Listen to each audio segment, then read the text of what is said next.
যুক্তরাষ্ট্রের Florida অঙ্গরাজ্যে ২ Bangladeshi PhD শিক্ষার্থী হত্যাকাণ্ডে চাঞ্চল্যকর নতুন তথ্য সামনে এসেছে। গত ১৬ এপ্রিল ইউনিভার্সিটি অফ সাউথ ফ্লোরিডার শিক্ষার্থী নাহিদা সুলতানা বৃষ্টি ও জামিল আহমেদ লিমন নিখোঁজ হন। এক সপ্তাহ পর হাওয়ার্ড ফ্র্যাঙ্কল্যান ব্রিজের কাছ থেকে লিমনের ক্ষতবিক্ষত মরদেহ উদ্ধার করে পুলিশ।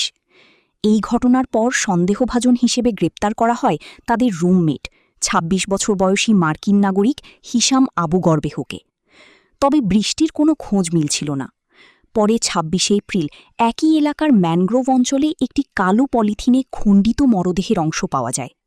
অবশেষে ডিএনএ ও ডেন্টাল পরীক্ষার মাধ্যমে ৩০ এপ্রিল নিশ্চিত করা হয় সেই মরদেহ নাহিদা সুলতানা বৃষ্টির। পুলিশ জানিয়েছে বৃষ্টির রক্তের দাগ অভিযুক্তের গাড়িতে পাওয়া গেছে। বর্তমানে অভিযুক্ত আবু গরবেহ কারাগারে আটক রয়েছেন এবং তার বিরুদ্ধে ২টি ফার্স্ট ডিগ্রি হত্যার অভিযোগ আনা হয়েছে।